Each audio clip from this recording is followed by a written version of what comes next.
At 17, Leo had nothing but a trash bag of clothes, a busted lip, and a desperate need for shelter from a freezing coastal storm.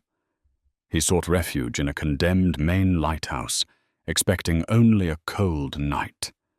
Instead, he stumbled into a forgotten bloodline, a century-old conspiracy, and a billion-dollar secret. The rain in Rockland, Maine, didn't just fall. It drove kidways like glass shards off the grey waters of Penobscot Bay. It was mid-November, the kind of unforgiving New England evening that kept sensible people huddled around wood stoves. But Leo Caldwell was not inside. He was standing on the gravel shoulder of Route 73, shivering uncontrollably, watching the taillights of his stepfather's Ford F-150 fade into the mist. "Don't come back!" Albert Gallagher had screamed over the roar of the engine, his face flushed with cheap whiskey and chronic rage. "You're a man now, Leo. Act like it." Leo wiped the blood from his split lip, the copper taste mixing with the icy rain. He was 17, legally a minor, practically an orphan, and utterly alone. His mother had passed away 3 years prior, leaving him in the resentful custody of Albert, a man whose only joy seemed to be making Leo's life a living hell. Tonight had been the breaking point. A fight over a missing $20 bill had escalated into violence, and Leo had been thrown out into the nor'easter with nothing but the clothes on his back and a black plastic trash bag containing a sleeping bag, 2 cans of soup, and a flashlight. The local shelters were full, and Leo knew better than to go to the police. In a town as small and interconnected as Rockland, Sheriff Miller, who happened to be Albert's weekly poker buddy, would just drag him right back to the house for another beating. He needed to disappear. He needed a place where no one would look. His mind drifted to Osprey Point. Located 5 miles down the treacherous, jagged coastline, the Osprey Point Lighthouse had been decommissioned in 1978. Perched on a crumbling granite cliff, the structure had been condemned by the state due to structural instability. Locals whispered that the cliff was slowly shearing away into the Atlantic. A chain-link fence topped with barbed wire surrounded the property, bearing rust-streaked signs that read, "Danger, keep out, state property." No one went there, not the teenagers looking for a place to drink, and certainly not the local police. It took Leo 2 hours of grueling trekking through the mud and biting wind to reach the perimeter. His boots were waterlogged, his fingers numb, but the sheer instinct to survive pushed him forward. He found a spot where the winter storms had eroded the earth beneath the fence, creating a narrow gap. Dropping to his stomach, he wriggled through the mud, dragging his trash bag behind him. The lighthouse loomed above him like a rotting ghost. The white paint had long since flayed off the brickwork, leaving a grey, pock-marked tower that stretched 80 feet into the bruised sky. Connected to the tower was the keeper's cottage, its roof partially caved in, its windows boarded up with decaying plywood. Leo approached the back door of the cottage. The padlock was heavily rusted, but the wooden frame it was attached to was completely rotten. With a desperate kick of his steel-toed boot, the wood splintered and the door gave way. He slipped inside, shoving the door shut behind him to block the howling wind. The sudden silence was heavy, broken only by the rhythmic drumming of rain against the slate roof and the distant, violent crashing of waves against the cliffs below. It smelled of mildew, salt, and decades of abandonment. Clicking on his flashlight, the narrow beam cut through the thick darkness. The cottage was a wreck. Fallen plaster coated the floor like snow. An old cast-iron stove stood in the kitchen, its chimney pipe rusted through. Leo found the most intact room, what used to be the keeper's study, and set up his meager camp in the corner, unrolling his damp sleeping bag. For 3 days, Osprey Point was simply a miserable sanctuary. Leo rationed his canned soup, drinking it cold. He spent his daylight hours foraging for driftwood along the treacherous rocks below, managing to start a small, smokeless fire in the old cast-iron stove to stave off hypothermia. The isolation was deafening. He spent hours staring at the peeling wallpaper, wondering if this was how he would die, forgotten in a condemned tower on the edge of America. On the afternoon of the 4th day, the storm finally broke, leaving a pale, anemic sunlight filtering through the gaps in the boarded windows. Leo was desperately searching the cottage for anything useful: an old blanket, a forgotten tin of food. He had pried open every cabinet and turned over every piece of rotting furniture. It was in the tower itself that everything changed.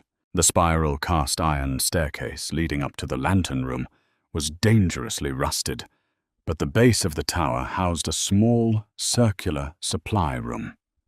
As Leo was stepping over a pile of debris, the floor beneath his right foot shifted. It wasn't the groan of rotting wood. It was a heavy metallic clunk, followed by a hollow echo that resonated deep into the earth. He froze. He tapped the floorboard with his heel. Thud. He moved over 2 feet and tapped again. Clack, clack. The sound was distinctly different. There was a void underneath. Leo dropped to his knees, using his flashlight to examine the floor. The wooden planks here were different from the rest of the lighthouse. They were thicker, made of dense mahogany rather than pine, and fitted together with alarming precision. In the corner, obscured by a century of dirt and spiderwebs, he noticed a tiny recessed notch in one of the planks. He pulled a rusted iron fire poker he had salvaged from the cottage and wedged it into the notch. He leaned his entire body weight onto the makeshift lever. For a moment, nothing happened. Then, with a harsh screech of grinding metal and wood, the floorboard popped up. A rush of stale, freezing air hit his face.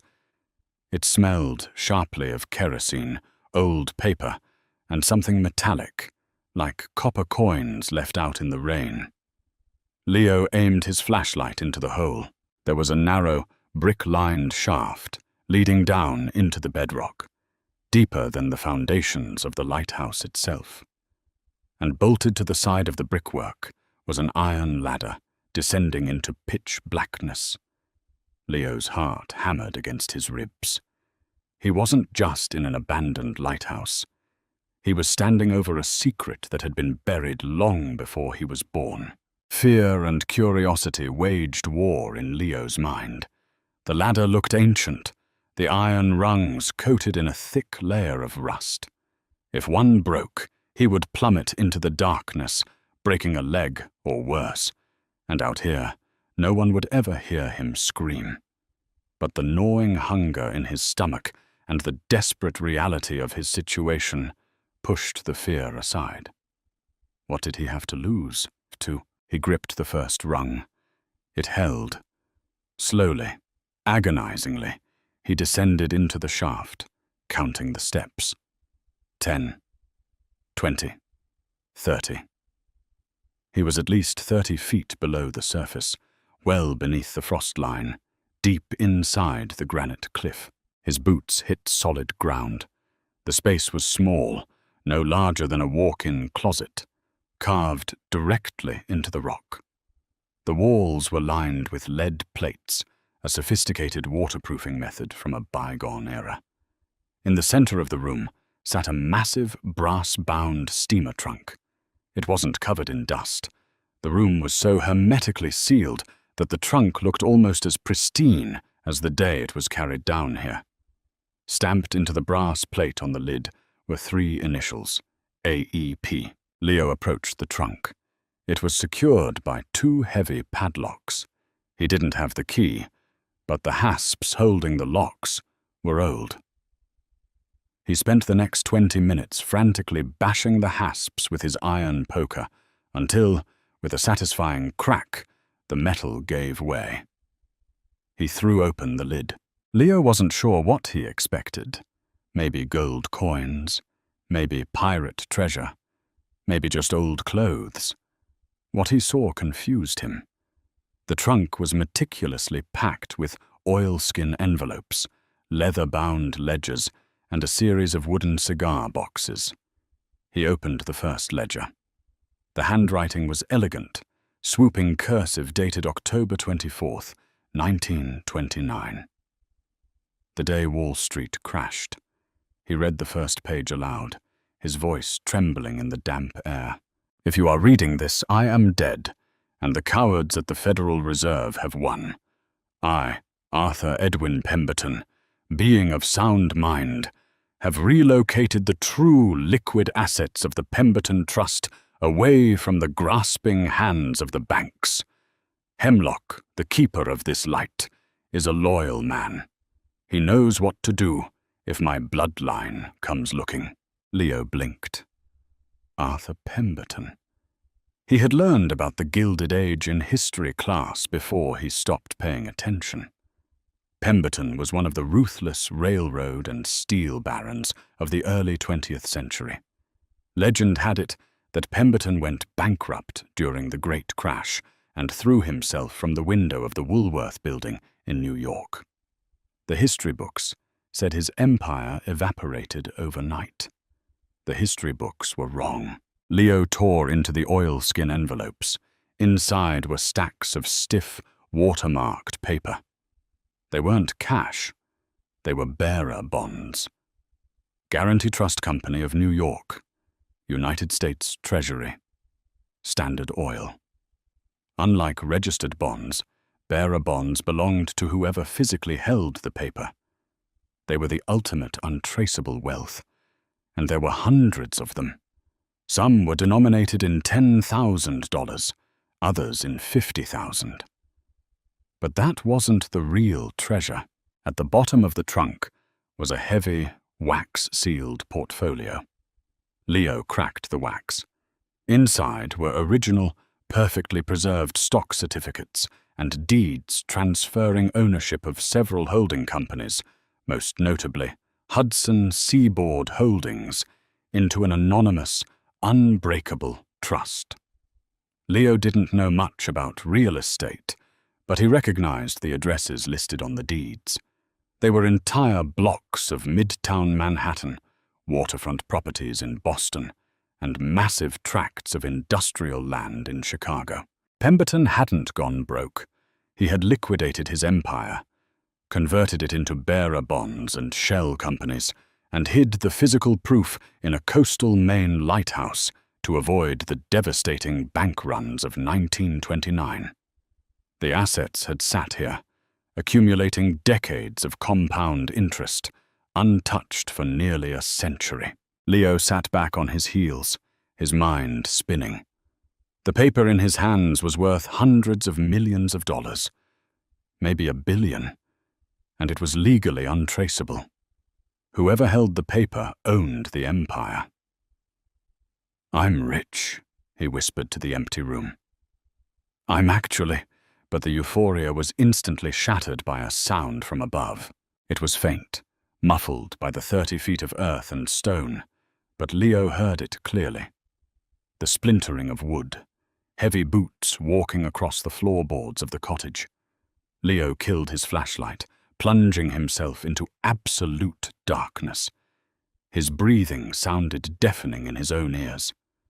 "Check the tower," a voice barked above. It wasn't the police. It was Albert Gallagher. Another voice replied, deeper, commanding. "If the brat is here, drag him out by his hair. But I don't care about the boy, Albert. Mayor Hammond wants this property cleared. We need to find the access shaft before the state surveyors arrive on Monday." Leo's blood ran cold. The mayor? Albert? They weren't here looking for a runaway teen. They were here for the lighthouse. In the pitch black, Leo clutched the heavy portfolio of deeds to his chest. He suddenly understood why Albert had been so eager to kick him out, why Sheriff Miller ignored the abuse. Leo's mother hadn't just been a local waitress. Her maiden name, before she married Leo's father, was Pemberton. They hadn't just kicked him out of the house. They were trying to erase the last living heir before they plundered his birthright. Above him, the heavy thud of boots entered the tower room. The beam of a high-powered flashlight swept across the open floorboard, casting a harsh sliver of light down the brick shaft. "Hey, boss," Albert's voice echoed down the hole. "I found something." "Get down there, Albert. Mayor Hammond isn't paying us to stare at a hole." The voice of Thomas Harrington, a notorious political fixer from Augusta, snapped from the keeper's cottage. Leo's heart slammed against his ribs like a trapped bird. In the suffocating darkness of the subterranean vault, he had seconds to make a choice. He could surrender, hand over $1 billion legacy to his abusive stepfather and a corrupt politician, and likely disappear into the freezing waters of Penobscot Bay with a cinder block tied to his ankles. Or he could fight. He chose to fight. Operating purely on adrenaline and instinct, Leo moved blindly. He knew he couldn't carry the massive steamer trunk, and taking everything was impossible. He snatched the thickest, most durable oilskin satchel from the pile. He shoved the wax-sealed portfolio containing the Hudson Seaboard Holdings deeds into it, followed by thick stacks of the Standard Oil and United States Treasury bearer bonds. He rolled the top of the oilskin tight, securing the brass buckles to create a watertight seal, and shoved it into his backpack, pulling the straps brutally tight across his chest. Above him, the rusty iron ladder groaned. Creak, creak, Albert was descending. Leo swept his flashlight around the tiny, lead-lined room one last time, desperate for a weapon or a way out. His beam caught a heavy iron grate set low into the granite at the back of the vault. It was an old storm drain, designed to keep the subterranean chamber from flooding during hurricanes by funneling water directly out to the cliff face. Leo dropped to his knees and gripped the rusted iron bars. He pulled with every ounce of strength his malnourished, 17-year-old body possessed. The iron shrieked, a horrific sound of grinding metal. "Who's down there?" Albert yelled, his heavy boots freezing on the ladder. He clicked on his tactical flashlight, the blinding white beam piercing the blackness of the shaft. Leo braced his boots against the stone wall and ripped the grate backward. With a sickening snap, the masonry gave way. The grate tumbled onto the floor. A blast of freezing, salt-heavy wind ripped through the opening. The tunnel was no wider than a man's shoulders, angled steeply downward toward the churning ocean. "Hey!" Albert's voice roared, the flashlight beam finally hitting the floor of the vault. The light caught Leo's muddy boots just as he threw himself head first into the drainage chute. "The kid is here! He's got something!" Albert screamed, his heavy boots hitting the stone floor with a thud. Leo didn't look back. The chute was slick with a century of slime and black mold. He slid blindly through the claustrophobic stone pipe, tearing the skin off his elbows and knees as the tunnel twisted downward. The roar of the ocean grew deafening. Suddenly, the stone beneath him vanished. He was airborne. For 2 terrifying seconds, Leo fell through the freezing night air. Then he hit the water. The Atlantic Ocean in November felt like a physical blow. The freezing temperature instantly drove the breath from his lungs, his muscles locking up in sheer shock. The vicious undertow grabbed him, dragging him toward the jagged, barnacle-covered rocks of the cliff face. He fought with a primal, desperate panic, kicking his boots toward the surface.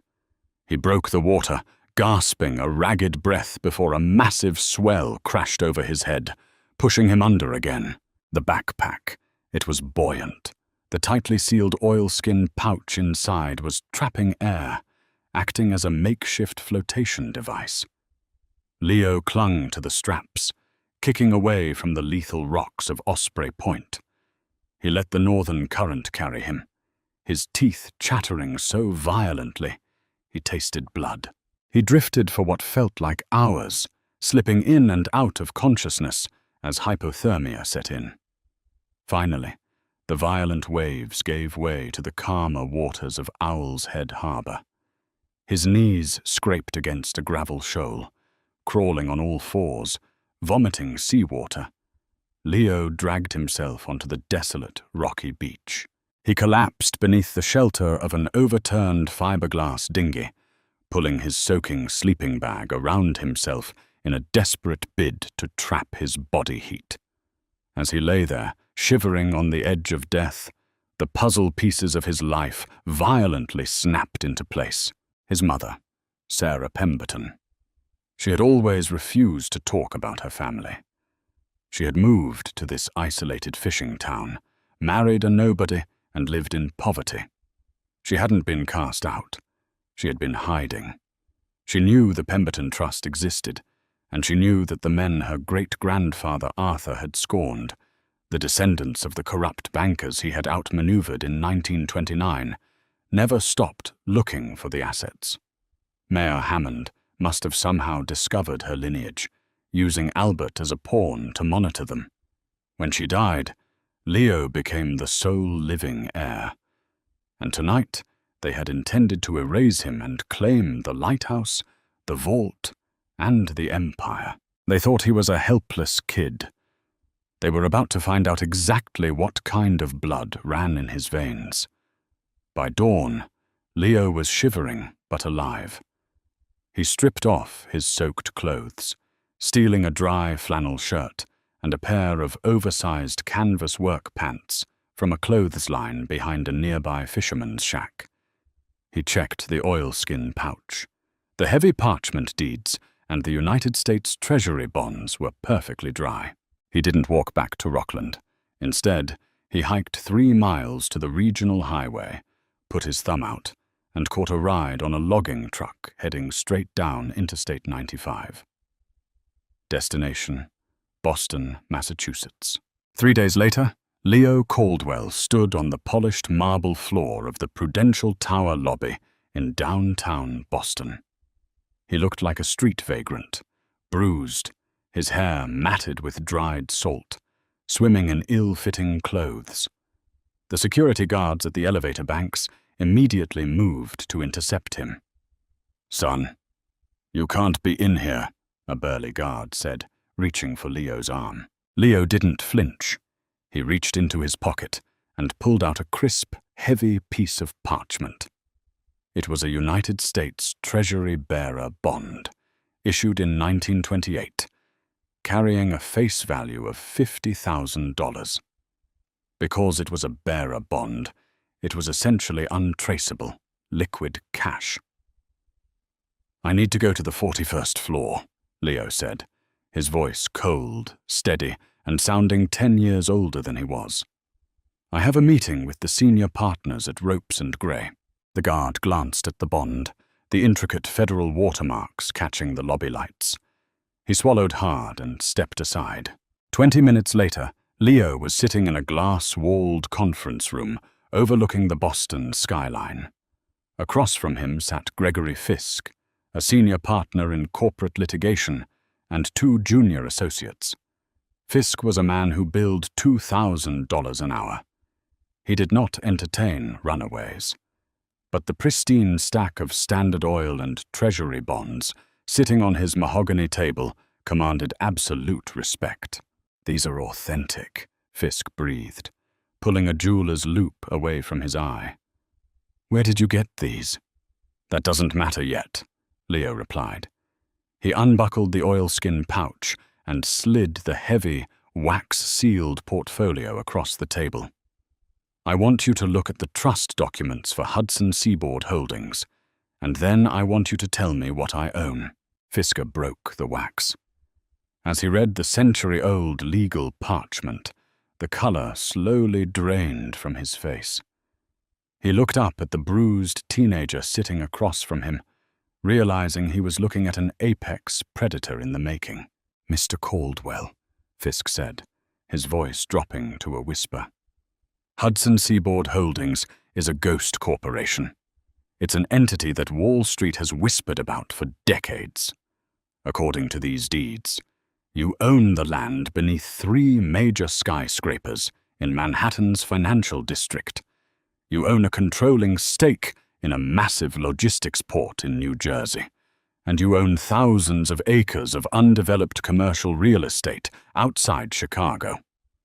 "What is the valuation?" Leo asked flatly.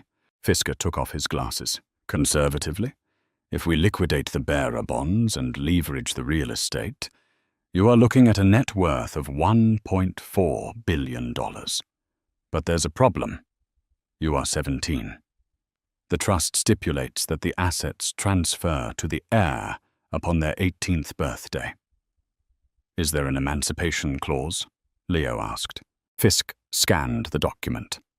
"Yes, if the heir's legal guardians are proven entirely unfit, or if the heir is legally emancipated by a federal judge, the trust vests immediately. But proving that will take time." "We don't have time," Leo said, leaning forward. "Right now, the mayor of Rockland and my stepfather are trying to seize the property where the rest of the trust's physical assets are buried. They think I'm dead, or at least out of the way. I want you to emancipate me. I want you to freeze the town of Rockland's municipal assets, and I want to bury them." Fisker smiled, a sharp, predatory grin. "I will have a team of 30 lawyers working on this by midnight. We will file an emergency injunction in federal court at dawn." For the next 2 weeks, Leo lived in a 5-star suite at the Four Seasons, paid for by a microscopic fraction of his bond liquidity. Ropes and Gray moved with terrifying efficiency. They fast-tracked Leo's legal emancipation, citing severe physical abuse and abandonment, backed by federal child protective mandates. Because Leo was the heir to a billion-dollar estate, federal judges moved with unprecedented speed to protect the assets. Meanwhile, back in Maine, Mayor Hammond and Albert Gallagher thought they had won. They had spent days illegally excavating the secret vault beneath the Osprey Point Lighthouse. They had found the steamer trunk and the remaining cigar boxes full of jewelry and smaller bonds, but they were furious to find the master deeds missing.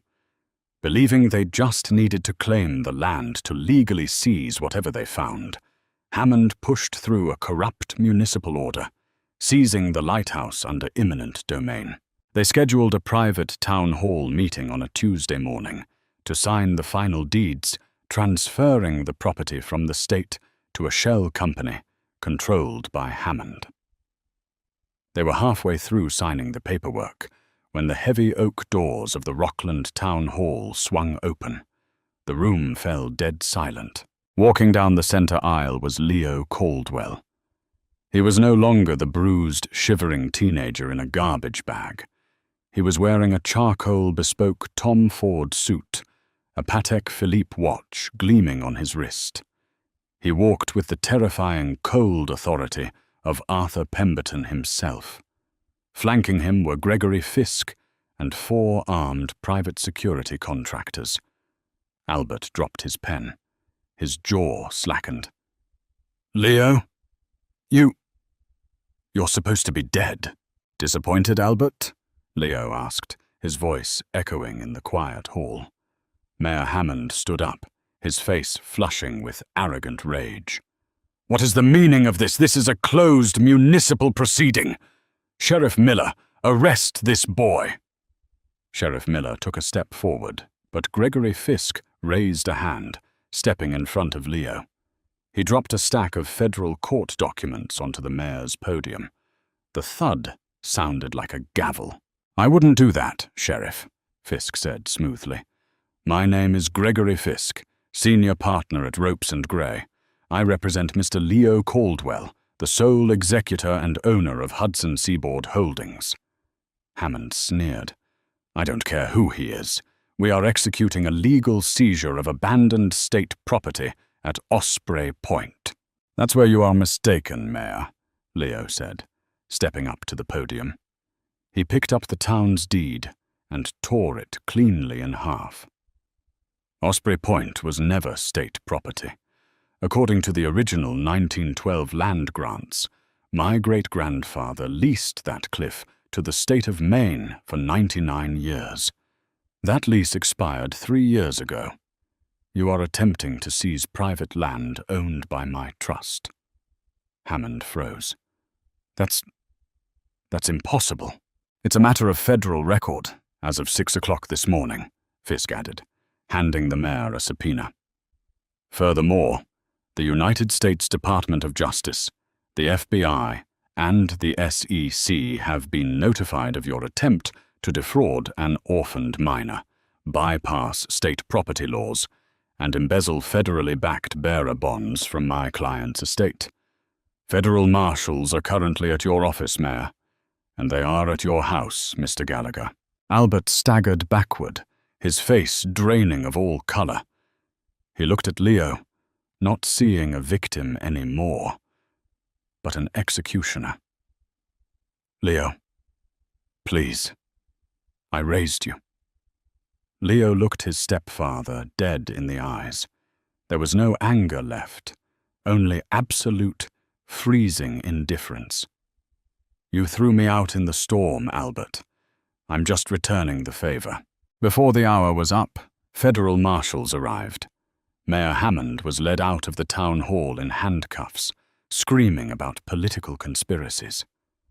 Albert Gallagher didn't say a word as they locked him in the back of a cruiser.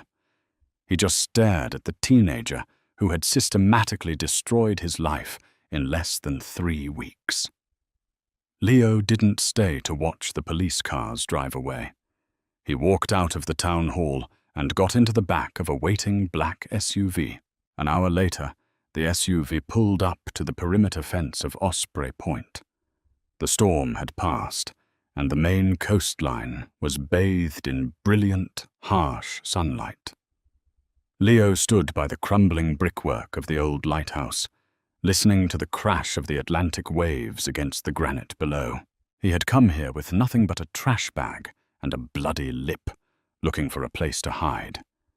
He was leaving as one of the wealthiest men in America. He looked out at the endless, glittering ocean, the horizon wide open and finally, entirely his own. From a freezing night in a condemned lighthouse to the boardrooms of Wall Street, Leo's story proves that sometimes the greatest treasures are hidden in our darkest moments. If you were captivated by this incredible true story of survival, revenge, and a billion-dollar legacy, don't keep it to yourself. Smash that like button, share this video with your friends who love a good underdog story, and make sure to subscribe to the channel for more unbelievable real-life mysteries. See you in the next one.